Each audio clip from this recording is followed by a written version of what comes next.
శ్రీమాత్రే నమః. గురుకృప మాతృకృప. అమ్మా, మనం అమ్మవారి నామము అశ్వారూఢ దిష్టితాశ్వకోటి కోటి బిరావృత అనే నామం పరిసమాప్తం అయింది నాన్న. ఇప్పుడు 68వ నామము చక్రరాజ రథారూఢ సర్వాయుధ పరిష్కృత అమ్మవారి నామం. ఓకే,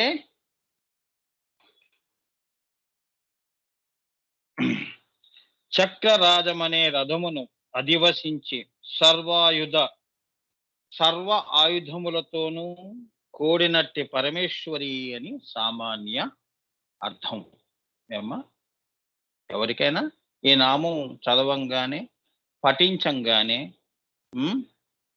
మనకి అర్థమయ్యే భావం ఏమిటి అంటే, చక్రరాజం అనే రథమును అధివసించి సర్వాయుధములతోనూ అమ్మవారు పరమేశ్వరి కూడినట్టిది అంటే ఉన్నది అని. కానీ ఇందులోని గుప్తనామాలు మనం తెలుసుకుందాం నాన్న. గుప్తనామాలు, ఇందులోని గుప్తనామాలు మొదటిది చక్రరాజ రథ. చక్రరాజ రథ శ్రీచక్ర రాజమే జగజ్జనని అమ్మవారు అధివసించే రథము. రథము అంటే మీరు అనుకునే భావంలో ఈ రథాలు కావమ్మా. అంటే కాలచక్రము, అలానే జీవిత చక్రాలు, సృష్టి చక్రాలు, తారలు, వాటి గమనాలు, సూర్యచంద్రులు, ఇవన్నీ కూడా శ్రీచక్రంలో నువ్వు గమనిస్తున్న చైతన్యవంతంగా అన్నీ కూడా చక్రములా పరిభ్రమిస్తున్నాయి. మరి సూర్యుడు కూడా పరిభ్రమిస్తూ ఉంటాడు, చంద్రుడు కూడా పరిభ్రమిస్తేనే నీకు పౌర్ణమి అమావాస్యలు వస్తున్నాయి. ఆయన ఎలా ఉన్నాడో అలా ఉంటే ఎప్పుడూ పౌర్ణమిగానే ఉంటుంది, సృష్టికి అర్థం లేదు. సో ఇదంతా కూడా శ్రీచక్రం బిందువు నుంచి కింద భూపురాది రేఖల వరకు కూడా ఒక రథములా ఉన్నది. అందులో అమ్మవారు త్రికోణాంతర దీపికగా పైన బిందువులో ఆవిడ అధివసించి ఉన్నది. సర్వాయుధములతోనూ ఆమె అధివసించి ఉన్నది. ఇదంతా కూడా ఈ సూర్యుడి యొక్క గమనాలు, చంద్రుడి గమనాలు, తారలు రావటం, రాలిపోవటం, మళ్ళీ పుట్టటం, ఇవన్నీ కూడా మన జీవితాలు, మన కాలచక్రాలు వ్యష్టిగా సమిష్టిగా ఎలా తీసుకున్నా కూడా, నీ జీవితాన్ని తీసుకున్నా కూడా ఒక రథమే.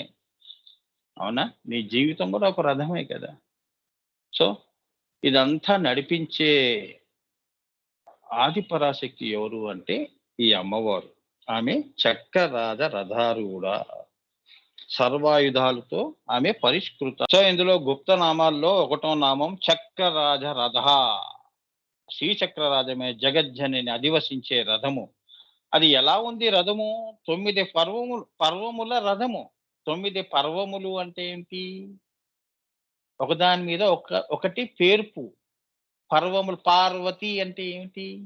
కణుపులు. మన యొక్క వెన్నుముక ఉందనుకో, ఒక్కొక్క మూలాధారం దగ్గర ఒక కణుపు, స్వాధిష్టానం దగ్గర ఒక కణుపు, కణుపులు.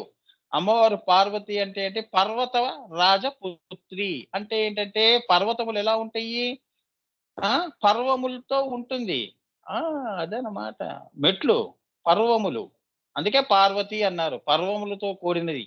అది ఆది పరాశక్తి కాబట్టి మనలో కూడా వెన్నుముకలో కూడా అమ్మవారు మూలాధారం నుంచి ఆగ్నేయ చక్రం వరకు కూడా ఆమె పర్వములతో ఉన్నది.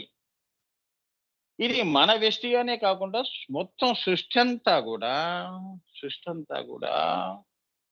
ఈ రథముగా ఆ తల్లి అధివసించి ఉన్నది. అది 9 పర్వములతో ఉన్నది అంటే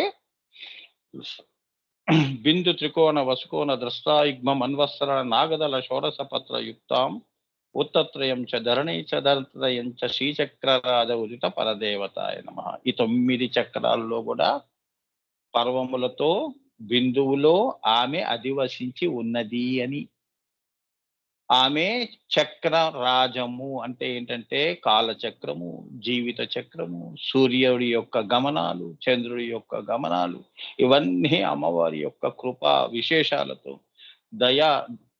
దయతో ఆ తల్లి చైతన్యం శక్తిని, ఉమ్, చైతన్య శక్తి కదా, ఆది పరాశక్తి కదా. ఈ శ్రీచక్రం అంతా ప్రాణం పోసుకున్నది, ముందుకు వెళుతున్నది ఈ రథము అని అర్థం చేసుకోవాలి. అవునా? లేదు అంటే జగన్నాథ రథ చక్రాలు ఎలా ఉన్నాయి? 10 మంది మోస్తే అబ్బా! కదులుతోందండి అన్నట్టుగా.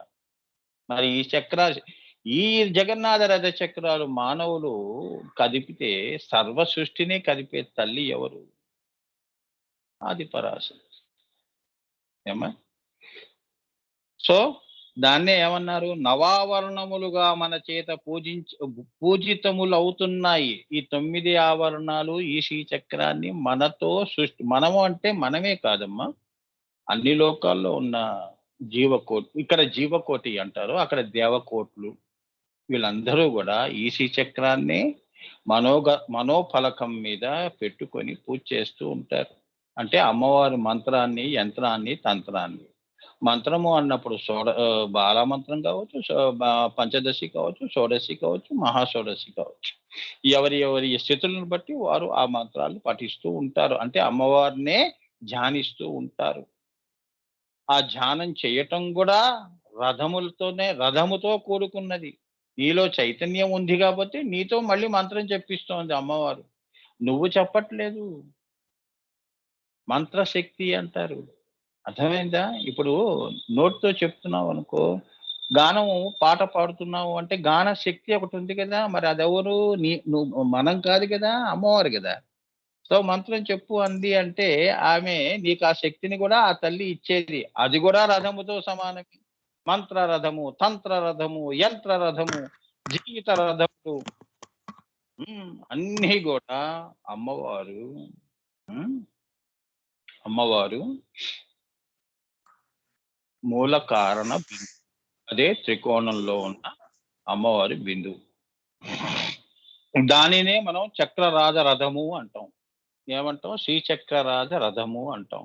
అంటే ఇప్పుడు మనం ఏంటంటే, హ్మ్. ఆవిడ అధివసించి ఉన్నా గూడా, మనందరిని గూడా మోసే తల్లి అని అర్థమైందా అమ్మా? అందరిని గూడా మోస్తోంది తల్లి. భూదేవి అంటే మరి ఆవిడ చైతన్యం ఉంది గాబట్టి, మన రథాలు గూడా, మన ప్రాణాలు, జీవిత చక్రాలన్నీ ముందుకెలా వెళుతున్నాయి? అమ్మ దయతో వెళుతున్నాయి. ఈ శ్రీచక్రం అనే ఈ మహారథము కదులుతోంది అంటే అమ్మ దయతో కదులుతోంది. ఇది కదిలితే మన జీవితాలు ముందుకు వెళుతున్నాయని. ఇప్పుడు బోయలు మోసారా పల్లకి? పల్లకిని మరి ఎవరు మోసారు? మనందరిని మోస్తుందెవరు? మనం అమ్మవారిని మోస్తున్నామా? అమ్మవారు మనని మోస్తుందా? చెప్పండి. చూసారా? ఎంత దయుంటే నిన్ను మోయాలి అమ్మవారు భూదేవి. మరి ఈ భూమి కదులుతోంది గదా! ముందుకు వెళుతోంది కదా! ఈ రథంలో మనం గూడా ముందుకు వెళుతున్నాం. రథంతో కూడుకొని వెళుతున్నాం. ఇదంతా నడిపేది ఆ తల్లి. చూసారా? మరి అలాంటప్పుడు మనకి మనసు ఎలా వస్తుంది? అమ్మవారిని ఆ! అమ్మవారిని దూషించాలి అన్న దైవ దూషణ అంటారు గదా! నాకేం చేశావు తల్లి నువ్వు? అని మనం అలా అడుగుతున్నావంటే, నిన్ను మోస్తున్నాను కదా! మామూలు ఆ తల్లి జీవితాంతం నిన్ను మోస్తోందమ్మా. అది ఏ రుణం తీర్చుకుంటావు చెప్పు? ఏమిచ్చి రుణం తీర్చుకుంటావు? ఏమ్మా? ఏమిచ్చింది రుణం తీర్చుకుంటాం? తల్లి రుణము, ఋషి రుణము. హ్మ్. వీళ్ళందరి రుణాలు ఎలా ఉంటాయి అంటేనమ్మా, మనం ఎప్పుడూ రుణగ్రస్తులుగానే ఉన్నాం. ఇది కర్మభూమి కాబట్టి ఇక్కడ రుణమే మిగులుతుంది గానీ, లాభం అనేది మిగలదు. ఏమ్మా? మళ్ళీ మనం పుట్టాము అంటే అంతే గదా! "రుణానుబంధేన పశుపత్ని సుతాలయ" అన్నాడు. రుణాన్ని బట్టి భార్య, బిడ్డలు. రుణాన్ని బట్టి పశువులు. హ్మ్. అంతే గదా! జంతువులొస్తున్నాయంటే మన ఇంట్లో కుక్క మనం పెంచుకుంటున్నామంటే ఏ రుణానుబంధమో దానికి మనం ఏంటి మన పక్కన పడుకోబెట్టి దానికి అల్లారు ముద్దుగా దానికి అన్నీ చూస్తున్నాం. అంటే రుణానుబంధేన పశుపత్ని సుతాలయ. ఇవన్నీ గూడా రుణాన్ని బట్టే వస్తాయి. పిల్లలు గూడా దానం కొద్దీ బిడ్డలైనా వాళ్ళు నీకు రుణపడి ఉంటే నీకు ఆ పిల్లలు వస్తారు. భర్త, ఈ సృష్టంత స్నేహితుడు, శత్రువులు వీళ్ళందరూ గూడా గత జన్మలో నువ్వు ఎవరినన్నా బాధి బాధి బాధ పెట్టి ఉంటే వాళ్ళు మళ్ళీ ఈ జన్మలో నువ్వు అదే బాధను నువ్వు అనుభవిస్తూ ఉంటావు. అంతే కదా! కర్మ సిద్ధాంతం ప్రకారంగా ఆల్బర్ట్ ఐన్‌స్టీన్ చెప్పినట్టు for every reaction there is equal and opposite reaction. ప్రతి చర్యకి ప్రతి చర్యకి ప్రతిచర్య ఉంటుంది కదమ్మా! అవునా?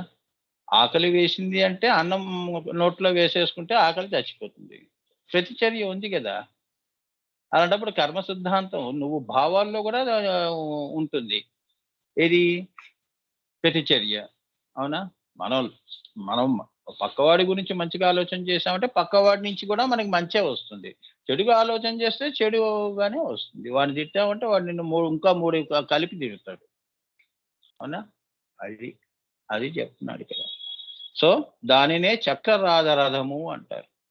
నీ ఊహలు గూడా ఒక ఊహల పల్లకిలో అంటారే, ఊహల రథము అంటారే, ఇవన్నీ గూడా ఈ యొక్క స్థూలమైన ఇదే కాదు సూక్ష్మమైన రథము, సూక్ష్మతరమైన రథము.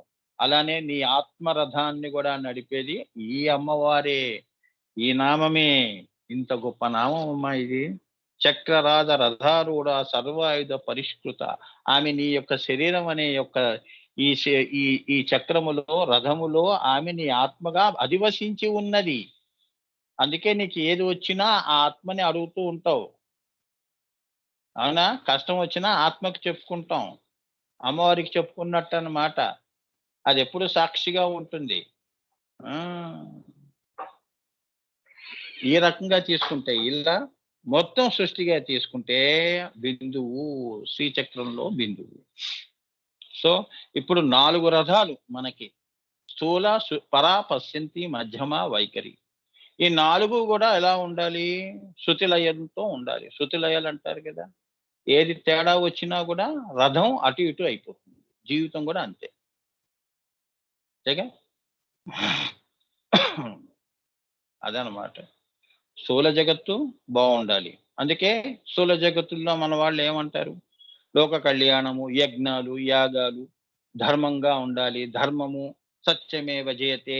ఇవన్నీ స్థూల జగత్తుల్లో చక్కగా ఇవన్నీ గూడా వెళ్లి విరిసయ్యనుకో అమ్మ. సూక్ష్మంలో గూడా ప్రకృతి గూడా సంతోషించి శక్తిమయ లోకాల్లో ఆ! ప్రకృతి గూడా ఏమిటి పొల్యూషన్ లేకుండా ఏమ్మా ఆ రథము గూడా బావుంటుంది. అలానే సూక్ష్మతరము అంటే కారణము. ఈ సృష్టి ఏ కారణం మీద ఆధారపడి ఉందో ఆ కారణం గూడా అలానే ఉంటుంది. తర్వాత ఆత్మ, ఆత్మరథం. మరి ఈ 4 చక్కగా కోఆర్డినేషన్ అంటే ఏంటంటే ఇంటిగ్రేషన్, కోఆర్డినేషన్స్ ఇవన్నీ ఎందుకు అంటారంటే ఈ 4 శృతులు సరిగ్గా ఉండాలి. వీణలో ఒక పాట మనం పాడుతున్నప్పుడు 7 తీగలు ఎలా ఉండాలి? అందుకే అవన్నీ వాళ్ళు బిగిస్తూ ఉంటారు. చక్కగా పలకాలి. సరిగమ పద నిస. అర్థమైందా? జీవితం గూడా ఈ ఇగో శృతి, లయ, తాళం. ఈ 3 కరెక్ట్‌గా రిథమ్ అంటారు. తాళం అంటే రిథమ్. మరి అమ్మవారు ఈ రథంలో ఇంత ఆ! ఈ తల్లి ఇంత చేసింది. ఈ రథాన్ని రథాన్ని అలానే నడుపుతోంది. సూక్ష్మ రథాన్ని గూడా అలానే అందుకే ఈ సృష్టంతా సంగీతమయము అంటారు. సర్వం నాదమయం జగత్. సర్వం నాదమే శక్తి గాబట్టి సర్వం శక్తిమయం జగత్. నాదశక్తి. ఈం శ్రీం హ్రీం ఓం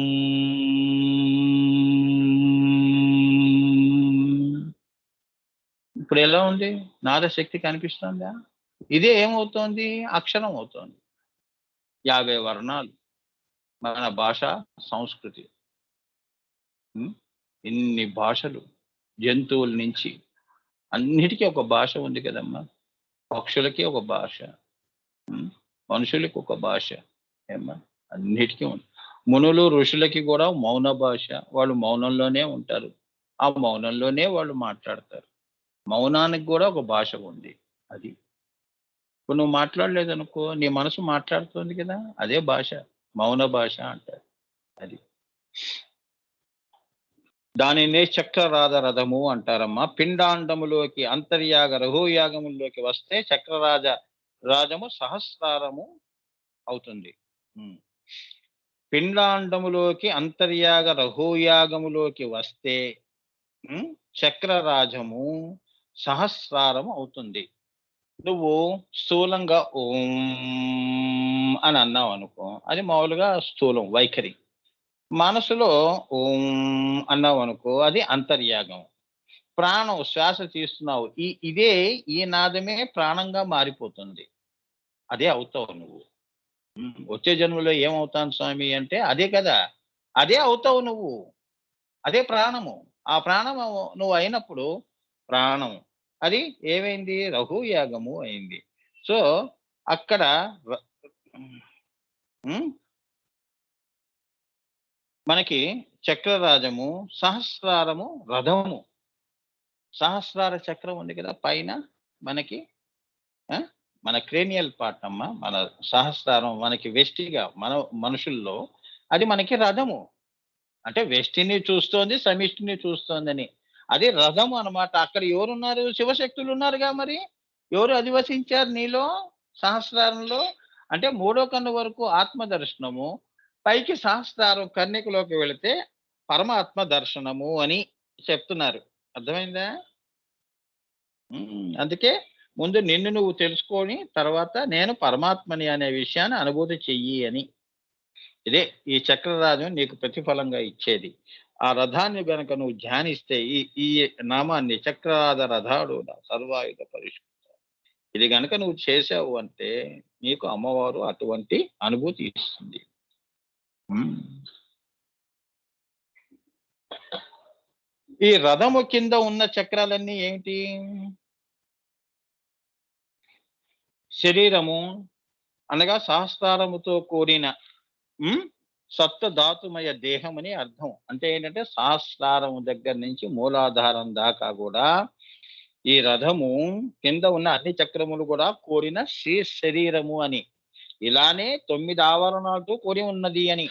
అలానే పైన గూడా స్థూలంలో అమ్మవారు శ్రీచక్ర రూపంలో 9. ఈ 9, 9 కలిపితే అండపిండ బ్రహ్మాండం అవుతుంది. అదనమాట. అదే సప్తధాతుమయ దేహం అని అంటారు. 7 ధాతువులు. ధాతువుల గురించి నేను చెప్పాను గదా! ఈ ధాతువులు లేకుండా శరీర నిర్మాణం జరగదు కాబట్టి, ఇది మనకి సూర్యుడి దగ్గర నుంచి వస్తుంది. సూర్యుడేమో మనకి బిందువు అమ్మవారి దగ్గర నుంచి ఆయన పొంది, అక్కడి నుంచి ఆయన అందరికీ పంచటం జరుగుతోంది. హ్మ్. అంటే ఈ సృష్టి నిర్మాణం జరుగుతోంది సూర్యుడి వలన అని. ఇప్పుడు చక్రరాజ రథ అంటే అర్థమైందా? హ్మ్. ఆలోచనలో ఎప్పుడూ గూడా అమ్మా మనం ఉన్నతంగా ఆలోచన చేయాలి. మధ్యమంగా ఆలోచన అదో లక్షణాలతో ఆలోచనలు చేయకూడదు. ఉత్తమ లక్షణాలు. ఇప్పుడు అవతార పురుషులందరూ గూడా ఉత్తమ పురుషులు ఎందుకయ్యారు వాళ్ళు? ఎందుకంటే ఉత్తమ భావాలు, ఆలోచనలు హ్మ్. అలానే ఉత్తమ సంస్కారాలు, దివ్య సంస్కారాలు పెట్టుకొని వాళ్ళు బతికారు నాన్న.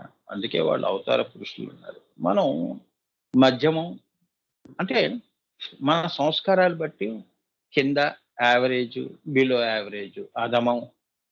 అవునా? కొందరు చూడండి. హ్మ్.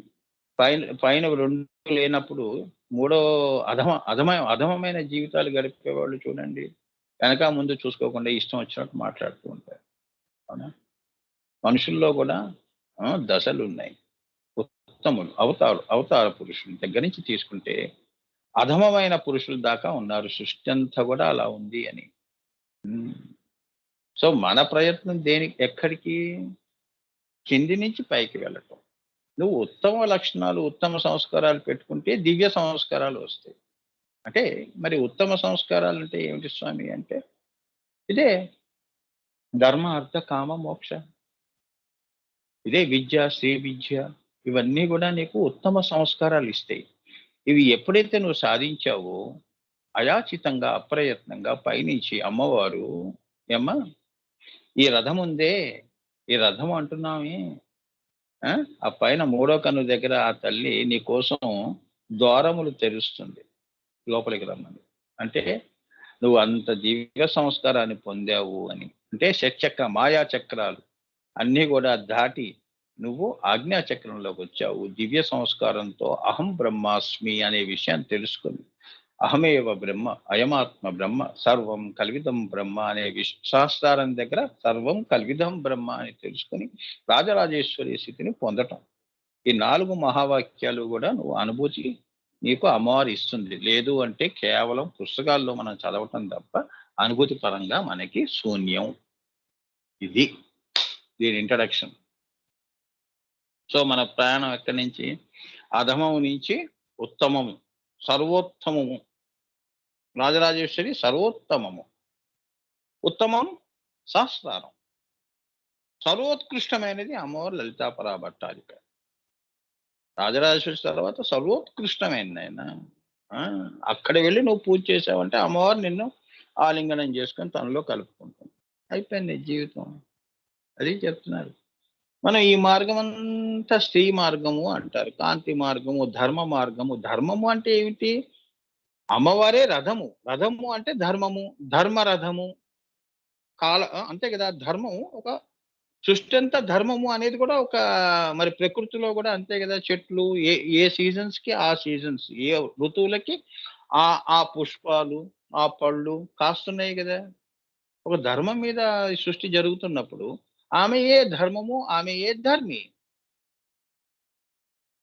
ఆమె కాంతియే ధర్మము, ఆమె ధర్మి.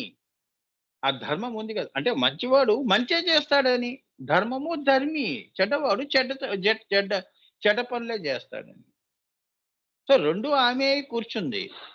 అది మరి నువ్వు అంత ధర్మ మార్గంలో, ధర్మ పదంలో నువ్వు వెళ్ళాలి అంటే నువ్వు ఎంత సాధన చేసి ఉండాలి? అవునా? స్థూల సూక్ష్మ, సూక్ష్మతర అసూక్ష్మతర. అదే మంత్రము, యంత్రము, తంత్రము, తర్వాత లయము. ఇదంతా శ్రీ మార్గము. నీకు నీ యొక్క పూర్వీకులు ఇప్పుడు కూడా మనకి తెలుసో తెలియకో ఇంతో అంతో మన పిల్లలకి మనం చెప్తూ ఉంటాం. ఎంతో అంతో. తెలిస్తే పూర్తిగా చెప్తాం. తెలియకపోతే మా నాన్నగారు ఇలా చెప్పారు, మా తాతగారు ఇలా చెప్పారు అన్నట్టుగా మనం ఒక మంచి మార్గాన్ని మనం బాట వేస్తాం పిల్లలకి. అంటే రాబోయే తరాల వాళ్ళకి. నువ్వు గనక బాట వేయలేదనుకో, ఇప్పుడు మన పూర్వీకులు వేశారు కాబట్టి ఆ ధర్మ మార్గంలో, ఆ శ్రీ పదములో, ఆ అకుల మార్గంలో వెళ్ళే బాట వేశారు కాబట్టి మనము వాళ్ళకి ఈ అమావాస్య నాడు మాలయ పక్షాలు జరుగుతున్నాయి కదా, పితృపక్షాలు. మన రుణం తీర్చుకుంటున్నాం. దానం ఇస్తున్నాం కదా, స్వయం పాక దానాలని, తిలా దానం అని ఇవన్నీ చేస్తున్నాం కదా, కర్మలన్నీ ఆచరిస్తున్నాం కదా. సంవత్సరానికి ఒకసారి వస్తారు వాళ్ళు. రోజు వచ్చి నేను సతాయించరు కదమ్మా. పితృదేవతలు ప్రసన్నమయ్యారు అంటే వారి ఆశీస్సులు నీకు అంత గొప్పగా ఈ మార్గంలో అంత ముందుకు వెళ్తావని. అందుకే పెద్దల ఆశీస్సులు ఉండాలి అంటారు. అమ్మ వారి ఆశీస్సులు లేకుండా నువ్వేమి సాధించలేవు జీవితంలో. ఏమా అది మనం తెలుసుకోవాల్సిన విషయం. మన వెన్నంటే ఉంటూ ధర్మము వెన్నంటే, ధర్మము ధర్మి అమ్మవారు మన వెన్నంటే ఉంటుంది. అదృశ్యంగా ఉంటుంది. నీకు మంచి దివ్య సంస్కారాలు, మంచి సంస్కారాలు ఉన్నాయి అంటే నేను ఈ ధర్మ మార్గంలో ఎవరూ చెప్పకుండా నువ్వే వెళ్ళిపోతావు. ఒకటి నిన్ను గైడ్ చేసేదేమన్నా. వాడు చెప్తే నా జీవితం మారటం ఏంటి? నాన్‌సెన్స్. నా జీవితం ఎలా చేయాలో నాకు తెలీదు. అవునా? మనకు తెలీదు. అమ్మవారు ఇచ్చింది కదా! వాడికి అలానే ఇచ్చింది కదా బుద్ధి. మనకి ఇచ్చింది. ఏంది అంత ఎక్స్‌ట్రా క్వాలిఫికేషన్ అమ్మవారు వాడికి ఏమి ఇచ్చిందని? వాడు కొద్దిగా సాధన చేశాడు అది. దాని వలన వాడి మాట మనం వినాల్సొస్తుంది. మనం కూడా సాధన చేశామనుకో ఎవరికి ఎవరు చెప్పాలమ్మా బుద్ధి? అందరూ బుద్ధులే అవుతారు. గౌతమ బుద్ధులు అవుతారు సృష్టి అంతా. అదే వసుదైక కుటుంబం అంటే. అలా కండిరా అని చెప్తోంది ఈ నామం. ఇంకా మనం ఎన్ని దశాబ్దాలు మారిపోతున్నా, యుగాలు మారిపోతున్నా ఇంకా యుద్ధం జరుగుతూనే ఉంది. మంచి మీద చెడు. ఈ మంచి చెడులకు ఎప్పుడూ కూడా సత్యయుగం గాని, ద్వాపర యుగం గాని ఏ యుగాల్లో కూడా ఎప్పుడు కూడా పోరాటం జరుగుతూనే ఉంది. జీవిత సంఘర్షణ జరుగుతూనే ఉంది. అవునా? రాముల వారి దగ్గర నుంచి తీసుకోండి మన వరకు. మనం కూడా సంసారంలో రోజు యుద్ధమే కదా. ఏనాడు మనం ప్రశాంతంగా ఒక రోజు వెళ్ళింది, ధర్మంగా వెళ్ళింది. ధర్మం ఉన్న చోట శాంతి అనేది ఉంటుంది. ధర్మమే లేనప్పుడు శాంతి ఎక్కడి నుంచి వస్తుంది? ఎన్ని పూజలు చేయించుకొని డబ్బులు ఖర్చు పెట్టినా శాంతి వస్తుందా? అవునా? రాదు. అది కొని తెచ్చుకున్న శాంతి అంతే. ఏదో చేయించామండి పూజ చూద్దాం. ఏదో మంచి జరగాలి అన్నట్టుగా పూజ చేయిస్తాం డబ్బులు. డబ్బు అంటే దీన్నే అంటారు. హ్మ్. ఆహ్, కాంచనం కర్మ విమోచనం అన్నట్టు డబ్బులిచ్చి కర్మను వదిలించుకోవాలి. అది. ఇప్పుడు అర్థమైందా? ఇప్పుడు ఈ భావాల్లో ఇదే ఇంత శ్రీచక్ర భావం నీలో ఉంది అంటే, నీకు తెలియని ధర్మం అనేది ఏం లేదు. నువ్వే ధర్మి అవుతావు. తెలియనప్పుడు నువ్వు ఏమవుతావు? మాయలో ఉన్నప్పుడు సగం తెలిసి ధర్మం, సగం తెలీదంటే అష్టమి చంద్ర విభ్రాజ తడికస్తర శోభిత. ఇంకా నువ్వు పౌర్ణమ స్థితికి రాలేదు అని. అంటే గౌతమ బుద్ధి వికసించలేదు అని. ఇంకా సృష్టిలో ఆ బుద్ధి ఇంకా చాలా మందికి సృష్టంతా గూడా బుద్ధి వికసించకుండా ముందుకు వెళ్ళిపోతోంది. అయినా గూడా అమ్మవారు అంత ఓర్పుగా, దయతో ఈ చక్ర రథాన్ని ముందుకు తీసుకెళ్తోంది. తన బిడ్డల్ని ఎప్పుడూ గూడా తాను ఏమిటి కోపగించుకోవటం గాని, ఆగ్రహించుకోవటం గాని చెయ్యక, తానే ఓర్పుగా తల్లి యొక్క ఓర్పు పిల్లలకి హ్మ్. అజ్ఞానంలో ఉన్నవాడికి జ్ఞానం బోధించి ప్రకృతి నుంచి మనం గూడా నేర్చుకుంటున్నాం గదా! బట్ట వేసుకోవాలి అంటే ఎవరు జెప్తే వేసుకుంటున్నాం? అందరూ వేసుకుంటున్నారు. అది ప్రకృతి కదమ్మా! భక్తి ధర్మ రూపంలో ఆవిడ నీకు బోధన చేసి, తనతో ముందుకు తీసుకెళ్ళిపోతోంది. ఈ రథం అలా వెళ్ళిపోతోంది నాయనా! అమ్మని పట్టుకొని వెళ్ళిపో నువ్వు గూడా రథాన్ని పట్టుకొని వెళ్ళు అని. మాయలో వెళ్ళావు అంటే రథము ఉండదు, ఆ అమ్మవారు ఉండదు. అనాత్మ భావన. అంటే ఆత్మే లేకుండా నీ జీవితం వెళ్ళిపోతుంది. ఆత్మ గురించి ఇంత గూడా తెలుసుకోకుండా శరీరమే నేనంటూ నువ్వు వెళ్ళిపోతావు నాయనా నువ్వు అని. అనాత్మ అంటారు. అటువంటి వాళ్ళే అనాథలు అంటారు. ఏమ్మా తెలుసుకున్నవాడు విశ్వనాథుడు. అది. వాడికే అమ్మవారు అన్నీ ఇస్తుంది అయాచితంగా.